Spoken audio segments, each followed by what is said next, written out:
আসসালামু আলাইকুম, welcome to blogs 8। আপনারা সবাই কেমন আছেন? আলহামদুলিল্লাহ আমিও অনেক ভালো আছি। আর কালকের ব্লগটি দেওয়া হলো না, কিছু কারণ ছিল তার জন্য। তো যাই হোক, আজকে আমরা স্কুলে যাব। আমার মাম্মামের ওর পরীক্ষা চলছে, বেরিয়ে পড়েছি একটু আগে, সেটা দেখানো হয়নি। আর আমরা এখন আছি দাসপাড়ায়, আমার মাম্মাম বসে আছে টোটোর মধ্যে। তো আমার মাম্মাম তো নবপাঠ ভবন পড়ে, আর এরা দুজন কি বলে নবপাঠ ভবনের পাশে রামকৃষ্ণ মিশনে পড়ে ওরা।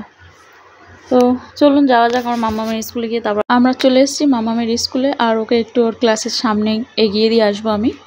তো ও কোন জায়গায় বসবে আমি ঠিক জানি না, কারণ এর আগে অনেক বাচ্চারা চলে এসেছে, তো ফার্স্ট বেঞ্চ আজ বসতে পারবে না।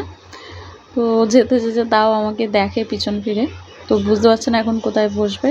তো ওর আন্টিরা আছে, ঠিক করে দেবে। আর দেখছে আমাকে। এবার ওদের একটু পরেই পেয়ার শুরু হবে। তো আজকে আপনাদের সাথে অনেকজনের দেখা করাবো, ওনাদের সাথে আপনাদের দেখা করাবো বলছিলাম। তো সুখ দুঃখে যারা পাশে থাকে তারাই হচ্ছে আসল বন্ধু। ওনারা সত্যিই খুব ভালো। তো একটু পর আমার মাম্মামের পেয়ার শুরু হবে, সব পেয়ার করার জন্য দাঁড়িয়ে পড়ছে। আর এই লাইনটা খুব সুন্দর করে হয়, বড় থেকে ছোট, ভালো লাগে। অন্য স্কুলে সব এক জায়গায় দাঁড় করে দেয়, কেমন একটা দেখায়। আমরা আছি এখন দত্তপুর স্টেশনে, আর ওনারা একটু কসমেটিকের দোকানে ঢুকেছে কিছু নেওয়ার জন্য। তো দেখি এখান থেকে এখন কোথায় যাওয়া যায়, তো আপনাদের সাথে সব শেয়ার করবো, আপনারা ভিডিওটা দেখতে থাকুন। আমরা এখন ফটো ফ্রেমের দোকানে এসেছি। তো এটাকে আলাদাভাবে কি বলে আমি জানি না, আপনাদের জানা থাকলে অবশ্যই কমেন্ট করে জানাবেন। তো আমাদের কিছু দরকারের জন্য এসেছি, এটা আপনারা কালকে জানতে পারবেন ব্লগে। আর দোকানটা দেখুন, ভালোই গোছানো গাছানো, ভালো লাগছে। তো এই ফ্রেমটা আমাদের পছন্দ হয়েছে, তো এটার দাম কত পরে বলছি। তো আমরা এখন আছি আমাদের বাড়ির কাছে শাহরাসুর দোকানে। চাইলে এখানে আপনারাও আসতে পারেন, এখানে জুতোর দাম খুবই কম, মানে বাইরের দোকানের থেকে একবার এসে ঘুরে যেতে পারেন। আমি বাড়ি চলে এসেছি, আর আপনাদেরকে বলছিলাম যে ফটো ফ্রেমের ওই ফ্রেমটার দাম কত নিয়েছে। তো সরি, দামটা আমি বলবো না, এটা গোপনই থাকলো। তো যাই হোক, আমি একটা জুতো নিয়েছি, সেটা আপনাদেরকে দেখাবো, দেখতে থাকুন।